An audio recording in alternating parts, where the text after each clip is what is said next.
صاحب استطاعت نہ ہونا، اچھا یہ بالکل ظاہری بات ہے کہ عمل یہ ضروری ہے، تو کس شخص پر قربانی واجب ہو جاتی ہے؟ رسول اللہ صلی اللہ علیہ وسلم کا فرمان ہے، جس بندے کے پاس قربانی کرنے کی استطاعت ہوئی اور اس نے قربانی نہ کی استطاعت ہونے کے باوجود، وہ ہماری مسلمانوں کی عیدگاہ کے قریب بھی نہ آئے۔ تو یہ استطاعت کا مطلب کیا ہے؟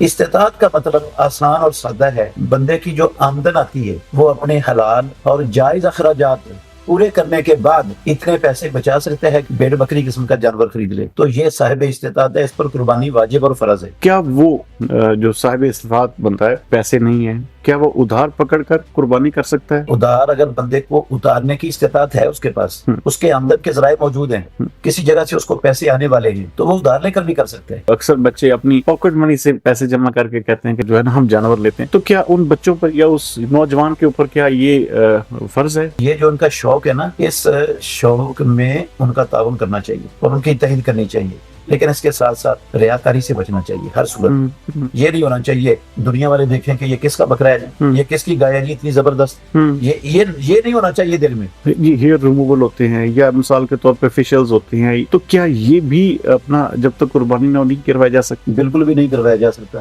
جسم کے کسی حصے سے بال نہیں کاٹا، نہیں مونڈا، نہیں اکھاڑا جا سکتا، یہ حرام ہے۔ اگر کوئی کرتا ہے تو حرام کا مرتکب ہے، جو حرام کا مرتکب ہے اس کو اللہ سزا دے گا۔ یہ جو چہرے کے بال ہوتے ہیں نا، چہرے کے بال چاہے مردوں کے ہو چاہے خواتین کے ہو، ان کو بھی ختم کرنے کی اسلام اجازت نہیں دیتا۔ اللہ نے لعنت کی ہے پروردگار نے، اللہ نے ایسی عورتوں پر جو اپنے چہرے سے بال اکھاڑتی ہیں اور اکھڑواتی ہیں۔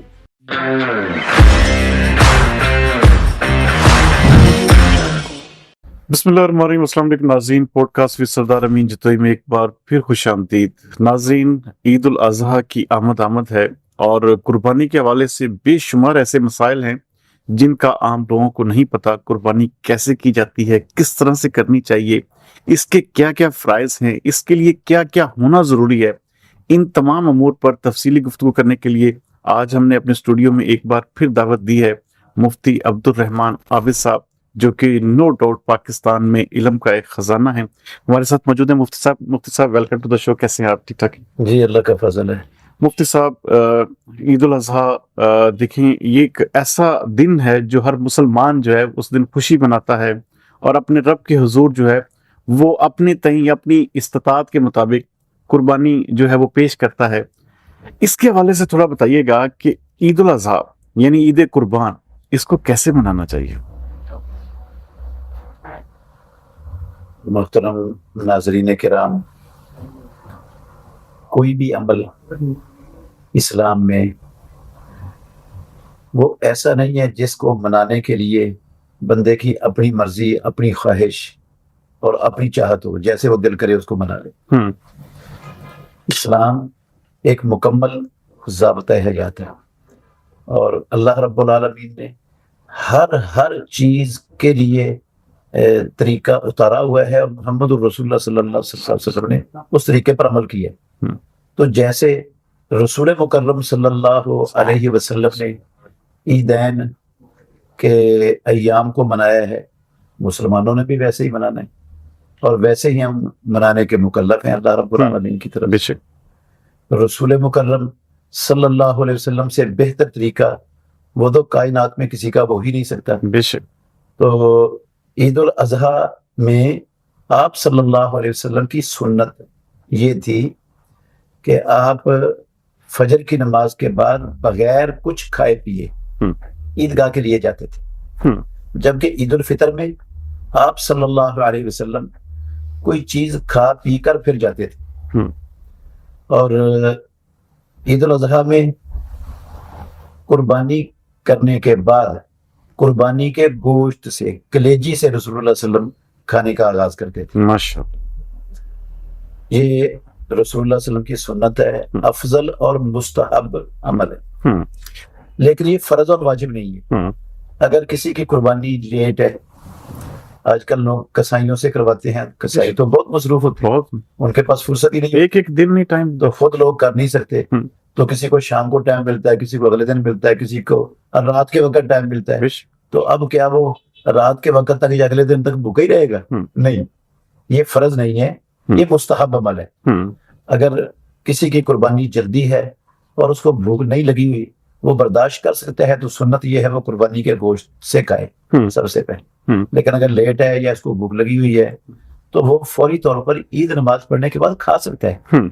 اس کی اجازت دی ہے رسول مکرم. اچھا ایک چیز اور، صلی اللہ علیہ وسلم، اور عید پر اچھے کپڑے پہننا، خوشبو لگانا، یہ بھی رسول مکرم صلی اللہ علیہ وسلم کی سنت ہے.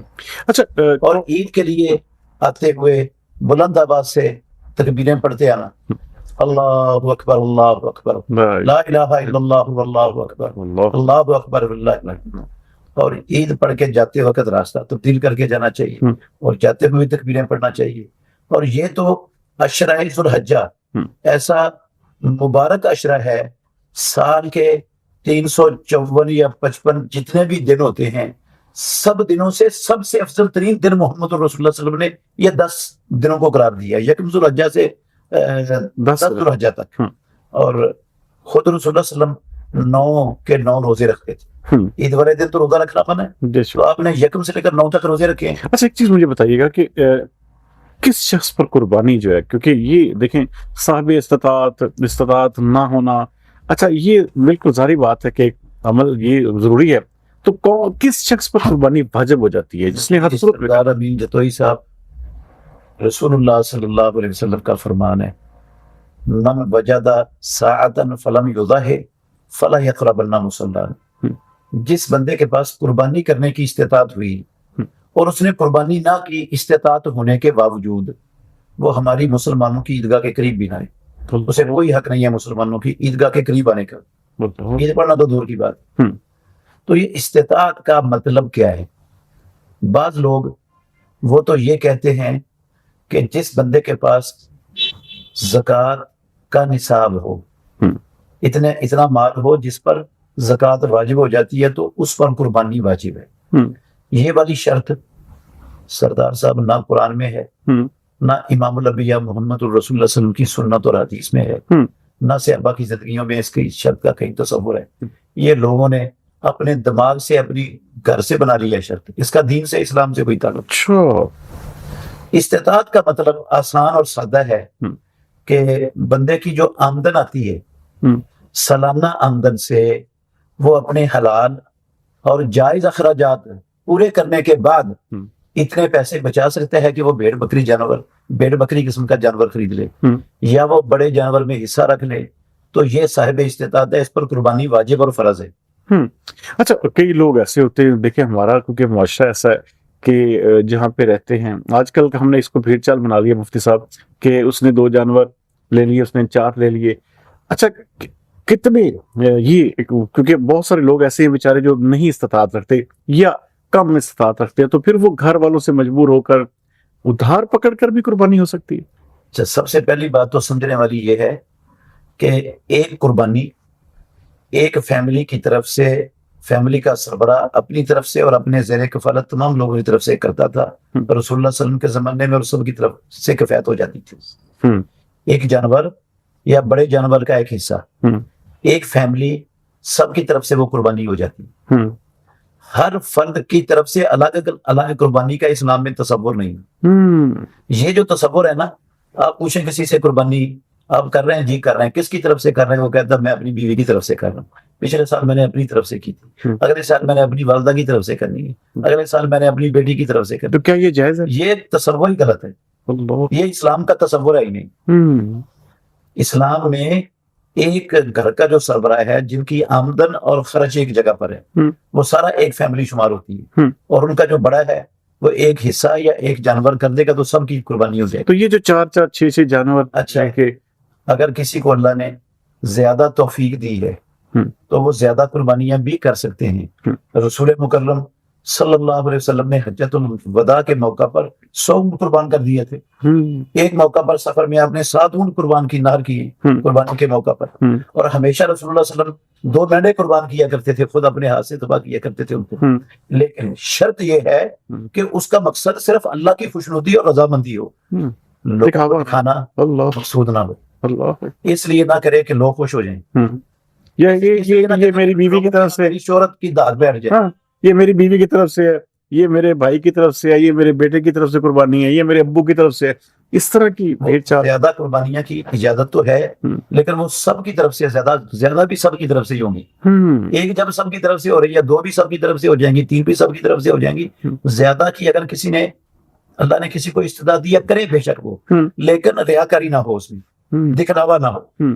دنیا کے مفادات کے حصول کے لیے، لوگوں کو خوش کرنے کے لیے، لوگوں کی نظروں میں بڑا پڑنے کے لیے، لوگوں سے نمبر لینے کے لیے، لوگوں سے تعریف کروانے کے لیے یہ نہیں ہونا چاہیے. وہ دیکھو بھائی فلاں نے اتنے جانور کر دیے، اچھا وہ فلاں اتنی پیسوں کی قربانیاں لے کے آیا، فلاں یہ کر رہا ہے، فلاں وہ کر رہا ہے. اگر تو یہ مقصد ہے کہ لوگ ایسے کہیں تو پھر اس قربانی کا کوئی فائدہ نہیں ہے، وہ قربانی کا اجر نہیں ملے گا. وہ قربانی اس کے لیے وہ بار بن جائے گی قیامت. اچھا میں ایک چیز اور پوچھی تھی آپ سے کہ کوئی شخص جو ہے وہ تھوڑی بہت جب مثال کا استطاعت رکھتا ہے، لیکن جب عید قربان کا وقت آیا تو اس کے پاس استطاعت نہیں ہے، تو کیا وہ جو صاحب استطاعت بنتا ہے، پیسے نہیں ہیں، کیا وہ ادھار پکڑ کر قربانی کر سکتا ہے؟ اس حالت میں جائز ہے؟ جی، ادھار اگر بندے کو اتارنے کی استطاعت ہے اس کے پاس، اس کے آمدن کے ذرائع موجود ہیں، کسی جگہ سے اس کو پیسے آنے والے ہیں اور اس کو پتا ہے کہ میں نے یہ جتنے پیسے قربانی میں ادھار لیے ادھار اتار دوں گا، کوئی مسئلہ نہیں میرے لیے ادھار اتارنے میں، تو وہ ادھار لے کر بھی کر سکتے ہیں. لیکن ایک بندہ ایسا ہے اس کے پاس کوئی آمدن کے ذرائع بھی نہیں ہیں اور اس کو پتا بھی نہیں ہے کہ اس کے پاس آنے ہیں پیسے، اور وہ ادھار لے کر قربانی کرے جبکہ اس پر قرض بھی ہے، لوگ اس کے پیچھے چڑھے ہوئے ہیں کہ ہمارا قرض ادا کرو. تو ایسے بندے کے لیے پھر قربانی درست نہیں ہے.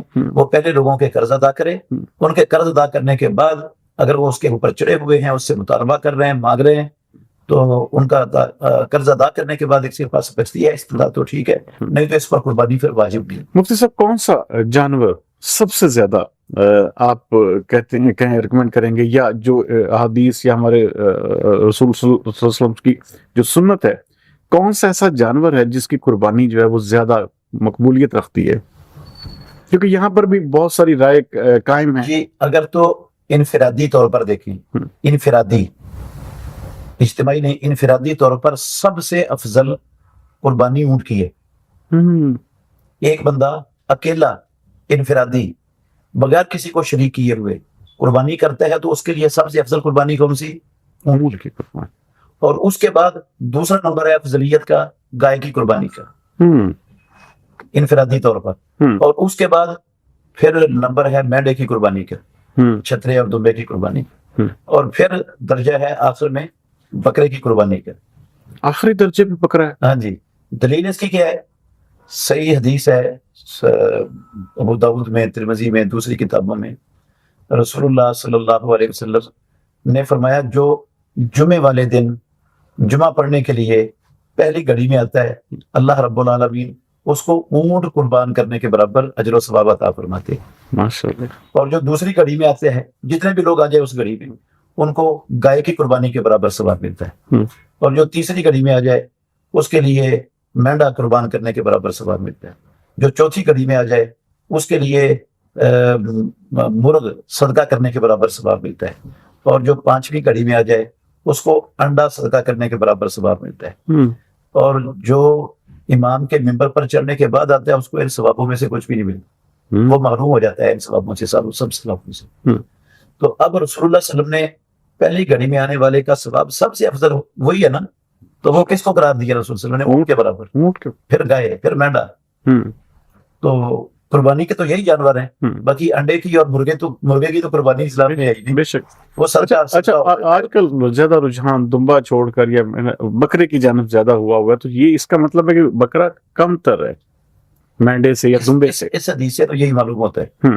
باقی کوئی جتنے زیادہ خلوص سے، جتنے زیادہ پیسے کی قربانی کرتا ہے اتنا زیادہ اجر اس کو مل جائے گا انشاءاللہ. بے شک. وہ رب العالمین تو دیکھتا ہے اس کا خلوص کتنا ہے، اور اس نے میری راہ میں مجھے خوش کرنے کے لیے میرا دیا ہوا مال خرچ کتنا کیا. اچھا آج کل کے بچوں میں، یوتھ میں خاص طور پہ نوجوانوں میں بہت زیادہ شوق ہوتا ہے کہ یہ قربانی کا جانور رکھنا، پالنا، اس کو گھمانا پھرانا. ایون دین یہاں تک بھی کہ اکثر بچے اپنی پاکٹ منی سے پیسے جمع کر کے کہتے ہیں کہ جی ہماری جو ہے نا ہم جانور لیتے ہیں. تو کیا ان بچوں پر یا اس نوجوان کے اوپر کیا یہ فرض ہے؟ نہیں، فرض تو نہیں ہے بچوں پر یا نوجوانوں پر، لیکن یہ جو ان کا شوق ہے نا، اس شوق میں ان کا تعاون کرنا چاہیے اور ان کی تائید کرنی چاہیے. اور یہ شوق بچوں کا بہت اچھا ہے کہ ہم قربانی کریں. رسول مکرم صلی اللہ علیہ وسلم کی زندگی میں بھی صحابہ اپنی قربانی کے جانوروں کو اسپیشل کھلاتے تھے، اسپیشل طور پر ان کو پالتے تھے، موٹا تازہ بھی کرتے تھے انہیں۔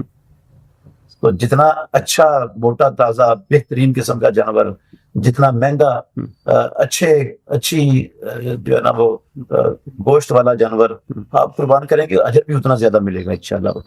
اچھا، تو بچوں کو اگر وہ شوق سے کوئی نیکی کا کام کرتے ہیں تو ان کو اپریشیٹ کرنا چاہیے، ان کو شاباش دینی چاہیے، ان کو ان کے حوصلے کو بڑھانا چاہیے کہ یہ بہت اچھا کام کر رہے ہیں۔ لیکن اس کے ساتھ ساتھ جس طرح شروع میں نے کہا، ریاکاری سے بچنا چاہیے ہر صورت۔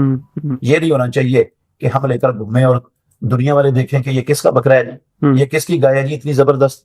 یہ نہیں ہونا چاہیے دل میں، دل کے کسی کونے میں، کہ یہ دیکھ کر جو ہے نا لوگ تعریفیں کریں اور لوگ بھی پھر کہیں کہ ہم بھی ایسا کرتے ہیں یا ہم بھی اس سے بڑھ کر کرنے کی کوشش کرتے ہیں، اس نے کیا تو ہم ایسے زیادہ کریں۔ یہ نہیں ہونا چاہیے دل میں صرف رب کی رضا ہونی چاہیے۔ مفتی صاحب ایک چیز اور ہے، یہاں پر سوشل میڈیا کا دور ہے ہمارا، اور ابھی جانور لے نہیں ہٹتے تو ویڈیو تصویریں اس کی پہلے ڈال دی جاتی ہے، الحمدللہ قربانی کے لیے جانور لے لیا، یا اپنا ویڈیو جس چیز کی بن رہی ہوتی ہے اس کو وہ کھلا پلا رہے ہیں، اس کو اپنا کیا کہتے ہیں 2 4 جانور لے آئے ہیں۔ اس کے حوالے سے اس سے پرہیز لازم ہے، اس سے پرہیز کرنا ضروری ہے۔ اس کی یہ کوئی مجبوری نہیں ہے اسلام میں نا۔ یہ جو سوشل میڈیا پہ تصویریں اپلوڈ کرنا، یہ مجبوری کی حد تک تو اللہ معاف کرے گا، پکڑے گا نہیں، لیکن اس کے لیے یہاں پر کوئی مجبوری نہیں ہے کہ آپ بتائیں ہم نے یہ جانور خریدا ہے اور ہم اس کو یہ کھلا رہے ہیں اور یہ پلا رہے ہیں۔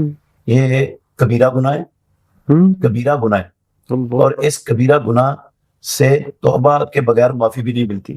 توبہ کرنا شرط ہوتی ہے کبیرہ گناہ کے لیے، کیونکہ مہنگے جانور لے کے آتے ہیں، پھر اس کی ویڈیوز پھر بار ڈالتے ہیں، لوگوں کو بلاتے ہیں جی آئیں جی ہمارا جانور دیکھیں۔ دوسری وجہ یہ بھی ہے کہ یہ ریاکاری کے اندر آنے کا بھی خدشہ ہے، اس کا زبردست خدشہ ہے ریاکاری کا۔ اور ریاکاری کے اندر جو عمل کیا جائے گا وہ عمل ہی باطل ہے، اللہ قبول ہی نہیں کرتا، بلکہ اس کا ثواب کی بجائے وبال بن جاتا ہے۔ وہ 3 بندے جن کو سب سے پہلے جہنم میں جھونکا جائے گا، ان میں ایک عالم ہوگا، ایک شہید ہوگا، ایک سخی ہوگا۔ بہت بڑے بڑے عمل کیے انہوں نے، لیکن اس لیے نہیں کیے کہ رب راضی ہو جائے، اس لیے کیے کہ لوگوں میں شہرت ہو جائے، نمبر مل جائے، دنیا کے میل کچیل، دنیا کے مفادات یہ ہم حاصل کر لیں، دنیا میں نام ہمارا اونچا ہو جائے، شہرت ہو جائے، تو وہ سب سے پہلے جہنم میں اللہ ان کو جھونکے جنہوں نے یہ عظیم الشان عمل صرف لوگوں کو دکھلانے کے لیے۔ مفتی صاحب یوم عرفہ کے ساتھ ساتھ یہ آپ نے جیسے بتایا کہ 10 دن بڑے اہم ترین دن ہوتے ہیں۔ اچھا، ان میں حضور پاک صلی اللہ علیہ وسلم جیسے آپ نے بتایا کہ 1 سے لے کے 9 ذی الحج تک وہ روزے رکھتے تھے، تو یہاں پر کیا یہ فرض ہے یا یہ ایک نفلی عبادت ہے؟ یہ نفلی عبادت، فرض نہیں ہے۔ روزہ نفلی عبادت ہے، فرض نہیں ہے۔ رسول مکرم صلی اللہ علیہ وسلم یہ 9 بھی روزے رکھتے تھے، ہر ہفتے میں سوموار اور جمعرات کا روزہ رکھتے تھے، ہر اسلامی مہینے کی 13، 14 اور 15 تاریخ کا بھی روزہ رکھتے تھے، اب عاشورے کا بھی روزہ رکھتے تھے، عرفے کا بھی روزہ رکھتے تھے۔ یہ سارے روزے نوافل میں آتے ہیں، یہ فرضی عبادت نہیں ہے۔ فرضی روزے صرف یا تو رمضان کے ہیں، اور یا پھر اگر کسی بندے نے کوئی نظر مانی ہو کہ اللہ نے میرا یہ کام کر دیا تو میں اتنے روزے رکھوں گا، جب وہ کام ہو جائے گا تو اتنے روزے رکھنا فرض ہو جائے گا اس پر۔ وہ اللہ نے فرض نہیں کی، وہ اس نے خود اپنے آپ پر فرض کر لیے ہیں، اور اللہ کی طرف سے یہ جو بندہ اپنے اوپر فرض کر لیتا ہے پھر وہ تسلیم ہو جاتا ہے، پھر اس کو یہ فریضہ ادا کرنا پڑتا ہے، بشرط ہے کہ وہ نیکی کی اس نے نظر مانی ہو، منت مانی ہو۔ اگر اللہ نہ کرے کسی نے گناہ کی منت مان لی ہے کہ میرا فلاں کام ہو گیا تو میں فلاں مزار پر، قبر پر، دربار پر میں چادر چڑھاؤں گا یا پھول چڑھاؤں گا، تو یہ گناہ کا کام ہے، حرام ہے۔ یہ نظر پوری کرنی فرض نہیں ہوتی، ایسی نظر کو توڑ کر اس کا کفارہ دینا لازم ہے، قسم کا کفارہ ہوتا ہے اس کا، نظر کو توڑنے کا۔ 10 مسکینوں کو کھانا کھلائے گا یا ان کو لباس پہنائے گا، نہیں کر سکتا تو پھر 3 روزے رکھے۔ مفتی صاحب قربانی کا اصل مفہوم کیا ہے اس کے حوالے سے؟ کیونکہ بہت ساری یہاں پر بھی بدعات بھی ہیں، اس کے حوالے سے بہت ساری مختلف جو رائے ہیں وہ بھی قائم ہیں۔ اصل میں یہ جو قربانی ہے اس کا مفہوم تھوڑا سا بیان کیجیے۔ جو قربانی کی اصل حقیقت ہے نا، وہ تو یہ بکرے، چھترے، گائیاں، اونٹ عید الاضحیٰ کے موقع پر ذبح کرنا نہیں ہے۔ اصل حقیقت یہ نہیں ہے، اصل حقیقت یہ ہے کہ رب کی رضا کے لیے اللہ کی زمین پر اللہ کے دین کو غالب کرنے کے لیے، دنیا کے جھوٹے خداؤں کی خدائی کو توڑنے اور ختم کرنے کے لیے، اسلام کے مقابلے میں دنیا کے باطل نظاموں کی قوت کو ختم کرنے کے لیے بندے سے جب پروردگار مطالبہ کرے اس کے مال کا، اس کی اولاد کا، اس کی جان کا، تو ہر وقت وہ یہ دینے کے لیے تیار ہو، اپنے رب کی خاطر اپنا مال، اپنی اولاد، حتیٰ کہ اپنی جان بھی دینے کے لیے ہر وقت تیار ہو۔ یہ ہے اصل قربانی کا فلسفہ۔ یہ چیز پیدا کرنا چاہتا ہے پروردگار، یہ بکرے، چھترے، گائیاں، اونٹ ذبح کروا کے بندوں سے، کہ یہ چیز پیدا ہو بندے کے اندر۔ جب یہ چیز پیدا ہو جائے گی نا کہ میرے رب کی طرف سے، میرے نبی کی طرف سے، میرے اسلام اور میرے دین کو میری جس چیز کی ضرورت ہے ہر وقت، میری ہر چیز اللہ رب العالمین کی رضا کی خاطر، اس کے نبی کے طریقے پر اور اللہ کے دین کے دنیا میں غلبے کے لیے ہر چیز حاضر ہے، تو یہ اس بندے نے قربانی کا اصل مقصد حاصل کر لی ہے۔ سبحان اللہ۔ مفتی جب یہ چیز دل میں پیدا ہوئی، مفتی صاحب ایک چیز جو خاص طور پر یہ جو 9 دن ہے اس کے حوالے سے بال نہیں آپ کٹوا سکتے، آپ ناخن نہیں تراش سکتے، یا ایون دین اچھا کچھ لوگ ظاہری بات ہے روزانہ میرے جیسے جو شیو کرتے ہیں، تو اس کے لیے کیا حکم ہے اور کیا یہ واقعی ہی ایسا ہونا چاہیے؟ صحیح مسلم شریف کے اندر حدیث ہے، سردار امین جتوئی صاحب، ہماری ماں ام المومنین ام سلمہ بیان کرتی ہیں کہ رسول اللہ صلی اللہ علیہ وسلم نے فرمایا، جب ذوالحجہ کا چاند چڑھ جائے اور تم میں سے کوئی شخص قربانی کا ارادہ رکھتا ہو، قربانی کرنے کا، تو اس کے لیے حلال نہیں ہے کہ وہ اپنے بالوں یا ناخنوں میں سے کسی چیز کو کاٹے۔ حلال نہیں کا مطلب کیا ہوتا ہے؟ حرام ہے۔ ان 10 دنوں میں قربانی کرنے تک، صرف یہ نہیں 10 دن میں 10واں دن کا جب سورج غروب ہوگا تو پھر حلال ہو جائے گا، قربانی کرنے تک رسول اللہ صلی اللہ علیہ وسلم نے فرمایا اس کے لیے حلال نہیں ہے۔ چاند چڑھنے سے لے کر قربانی کرنے تک نہ وہ اپنے بال کاٹے گا اور نہ اپنے ناخن کاٹے گا، نہ شیو کرے گا۔ شیو صرف ان 10 دنوں میں حرام نہیں ہے، یہ تو ساری زندگی حرام ہے۔ یہ تو محمد رسول اللہ صلی اللہ علیہ وسلم کے 5 قسم کے حکم ہیں جتوئی صاحب، جن سے اللہ کے نبی نے داڑھیوں کو پورا کرنے کا، معاف کرنے کا، وافل کرنے کا، لٹکانے کا حکم دیا ہے۔ مجوسیوں اور مشرکوں کی مخالفت کا حکم دیا ہے۔ مجوسی داڑھیاں موڑتے تھے، مشرک کاٹتے تھے، اللہ کے نبی نے ان کی مخالفت کا حکم دیا ہے۔ تو مخالفت کا مطلب ہے ساری زندگی مسلمان مرد کا چہرہ، اس کے اوپر جو اللہ نے داڑھی کے بالوں گیا ان کو کچھ نہیں کرنا، جیسی اگئی ہے ویسی سچی رہنے دینا۔ تو جو خط کرواتے ہیں جو بڑے سٹائلش قسم کے آج کل جیسے، وہ رسول اللہ صلی اللہ علیہ وسلم کے فرامین کی خلاف ورزی کرتے ہیں۔ رسول اللہ صلی اللہ علیہ وسلم نے ساری زندگی نہ خط کیا، نہ کروایا، نہ صحابہ نے خط کیے، نہ کروائے، نہ کسی کو اجازت دی آپ صلی اللہ علیہ وسلم نے۔ یہ جیسی اللہ نے اگا دی ہے نا، اللہ نے مرد کے چہرے پر داڑھی اگا کر مرد کو بدصورت نہیں بنایا۔ جتوئی صاحب قرآن میں 5 قسمیں اٹھا کے اللہ نے کہا لقد خلقنا الانسان فی احسن تقویم، جو حسن اللہ نے اپنی ساری مخلوقات میں انسان کو دی ہے وہ کسی کو دیا ہی نہیں۔ اور انسان میں مرد کو داڑھی اگا کر حسن دی ہے اور عورت کو داڑھی کے بغیر حسن دی ہے۔ تو ہم الٹ ہو گئے ہیں، دین کو بالکل ہم نے اپنی مرضی کے مطابق ڈال لیا، الٹ کر دیا ہر شے۔ اور یہ حکم شیطان کا ہے، داڑھی مونڈنے کا اور کاٹنے کا حکم شیطان کا ہے، اور رکھنے کا حکم اللہ اور اللہ کے نبی کا ہے۔ تو یہ ان دنوں میں بھی نہیں کرنی چاہیے، ان دنوں کے آگے پیچھے بھی اس کو کاٹنے کی گنجائش نہیں ہے۔ چلو جی، انشاءاللہ اس کے حوالے سے میں جو ہے نا یہ اپنا بڑی میرے اندر جنگ جاری ہے کہ انشاءاللہ جلدی اللہ تعالیٰ جو ہے نا مجھے توفیق دے گا۔ اچھا کہ ناخن ٹوٹ گیا سپوز بھائی آپ ان 9 دنوں میں، اگر ناخن بسا اوقات کسی چیز میں جو ہے نا وہ چوٹ لگنے کی وجہ سے ناخن ٹوٹ جاتا ہے، اب وہ بہت تکلیف دے رہا ہے بندے کو، اور ہر وقت بندے نے کام تو ہاتھوں سے ہی کرنا ہوتا ہے، کام کرتے وہ ہر چیز میں ہٹ جاتا ہے، شدید تکلیف اٹھانی پڑتی ہے۔ تو ایسی صورت میں وہ جو ٹوٹا ہوا ہے نا جتنا، اتنا کو آپ اس کو ریموو کر دیں تو انشاءاللہ الرحمن یہ اس حدیث کے مستاق نہیں بنیں گے جس میں اللہ نے حرام کیا۔ اچھا کچھ جنرل چیز کی اجازت ہے، گنجائش ہے اتنا کو ریموو کرنے میں، اتنا کو ریموو کرنے۔ اچھا ایک چیز اور کہ جو خاص طور پر میں کچھ جنرل حوالے سے بھی، کیونکہ بہت ساری جب آپ ہمارے پروگرام میں آئے تو بہت ساری خواتین و حضرات نے ہمیں کہا کہ مفتی صاحب سے یہ چیزیں ضروری جو ہے پوچھنی ہے۔ اچھا یہ جو مثال کے طور پہ یہ جو خاص طور پہ عیدین کا یہ جیسے یہ ہیئر ریموول ہوتے ہیں یا مثال کے طور پہ فیشیلز ہوتے ہیں، تو کیا یہ بھی اپنا جب تک قربانی نہ نہیں کروائے جا سکتے؟ بالکل بھی نہیں کروایا جا سکتا۔ جسم کے کسی حصے سے بال نہیں کاٹا, نہیں مونڈا, نہیں اکھاڑا جا سکتا, یہ حرام ہے. اگر کوئی کرتا ہے تو حرام کا مرتکب ہے. جو حرام کا مرتکب ہے اس کو اللہ سزا دے گا. دوسری بات یہ ہے کہ یہ جو چہرے کے بال ہوتے ہیں نا, چہرے کے بال چاہے مردوں کے ہو چاہے خواتین کے ہو, چاہے وہ پیشانی پر ہوں, چاہے ناک کے اوپر ہوں, چاہے رخساروں پر ہوں, چاہے اپر لپ پہ ہوں, چاہے تھوڑی پر ہوں, ان کو بھی ختم کرنے کی اسلام اجازت نہیں دیتا. صحیح بخاری شریف کے اندر حدیث ہے, رسول اللہ صلی اللہ علیہ وسلم کا فرمان ہے کہ اللہ نے لعنت کی ہے پروردگار نے, اللہ نے ایسی عورتوں پر جو اپنے چہرے سے بال اکھاڑتی ہیں اور اکھڑواتی ہیں. اکھاڑنے والی اور اکھڑوانے والی دونوں پر اللہ کی لعنت ہے. جس کام پر اللہ کی لعنت ہو جتوئی صاحب, وہ کام مسلمان کے لیے حلال ہو سکتا ہے؟ وہ کام تو حلال نہیں ہو سکتا. ایک خاتون نے نا, ام یعقوب اس کا نام تھا, عبداللہ بن مسعود رضی اللہ عنہ اس حدیث کے راوی ہیں, اس نے کہا کہ تو کہتا ہے اللہ نے لعنت کی ہے ایسی عورتوں پر جو اپنے چہرے سے بال اکھاڑتی ہیں. تو میں نے تو پورا قرآن پڑھا, مجھے تو قرآن میں نہیں ملا, تو اللہ نے کیسے لعنت کی ہے؟ تو عبداللہ بن مسعود رضی اللہ عنہ اس عورت کو کہتے ہیں, اگر تو قرآن پڑھتی نا جس طرح پڑھنے کا حق تھا تجھے ضرور مل جاتا.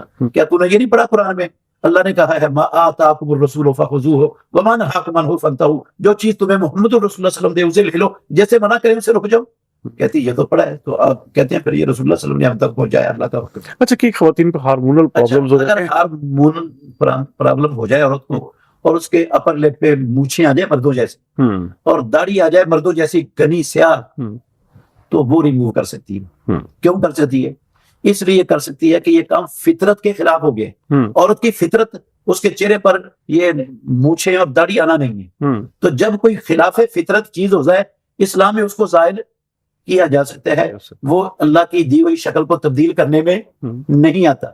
دیکھیں بسا اوقات بندے کے ہاتھ کے, ویسے تو اللہ نے 5 انگلیاں بنائی ہیں, کئیوں کے 2 انگوٹھے ہوتے ہیں, کئیوں کی ہر انگلی کے ساتھ ایک انگلی بڑی ہوئی ہوتی ہے, وہ کئی انگلیاں کئی چھوٹی انگلیاں 2 بنی ہوئی ہوتی ہیں, تو وہ کام کاج میں رکاوٹ بنتی ہیں. اب بندہ یہ جو بڑی ہوئی انگلیاں ہیں نا, یہ فطرت کے خلاف کام ہوگا, اپریڈ کے ذریعے ان کو ختم کروا دے, یہ اللہ کی شکل میں تبدیلی نہیں ہے. اللہ کی شکل میں تبدیلی یہ ہوگی جب جمہور عورتوں کا چہرہ اللہ نے ایک بنا دیا ہے, اب اس چہرے کے خلاف دوسرا چہرہ بنائیں گے تو یہ اللہ کی شکل میں تبدیلی اور اس پر لعنت آ جائے گی. مجھ سے ایک چیز اور ہے کہ بہت ساری خواتین جو ہیں وہ مثال کے طور پہ اس کو کاٹنے کے لیے کینچی لوہے کا یا کسی چیز استعمال کر سکتی ہے, اس کی ممانعت تو نہیں ہے؟ جو ریزر ہے نا غیر ضروری جسم کے, عورت وہ اپنا سیفٹی سے اس طرح سے ان کو ریموو کر سکتی ہے. کوئی پابندی نہیں ہے عورت کے لیے لوہا استعمال کرنے میں غیر ضروری بالوں کو اپنے جسم کے سے زائل کرنے کے لیے.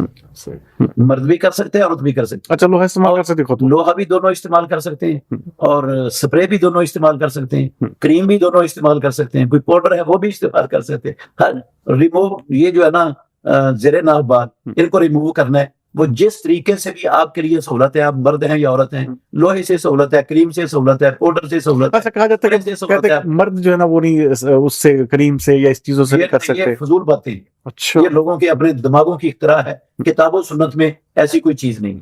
موڑنے کا حکم ہے, جو چیز بھی موڑ دیتی ہے بالوں کو, زیر ناف بالوں کو, اس کو استعمال کیا جا سکتا ہے. مرد بھی کر سکتے ہیں, عورتیں بھی کر سکتے ہیں. اس میں کوئی ممانعت نہیں, کوئی مسئلہ نہیں. اور یہ جو کہا جاتا ہے کہ جنہیں مرد لازمی طور پر سیفٹی یوز کرے گا وہ ہر صورت میں اس طرح یوز کرے گا یا اس طرح کی, نہیں, ایسا کوئی مسئلہ نہیں. کتاب و سنت میں, اسلام میں, اللہ کے دین میں کوئی ایسا مسئلہ نہیں. بہت, اور کسی فقہ میں بھی یہ مسئلہ نہیں ہے, یہ جاہلوں کا مسئلہ ہے. اچھا, اور مفتی صاحب آخر میں کچھ خواتین کہتی ہیں کہ میں بلکہ اس حوالے سے بہت سارے سوالات ہیں کہ جی دوران وضو دوپٹہ اتر جائے یا اس طرح کی بات ہو جائے تو اس کے حوالے سے کیا حکم؟ اسلام میں نا مسلمان عورت کے لیے یا دوران جیسے اذان ہو رہی ہے تو دوپٹہ سر پہ دوپٹہ رکھنا یہ ایک عبادت کے لیے فرض, واجب اور ضروری ہے. وہ عبادت بغیر سر ڈھانپے عورت کی قبول نہیں ہوتی. وہ عبادت ہے نماز. رسول اللہ صلی اللہ علیہ وسلم نے فرمایا لا تقبل صلاۃ حائض الا بخمار, بالغ عورت کی نماز سر ڈھانپے بغیر قبول ہی نہیں کی ہے.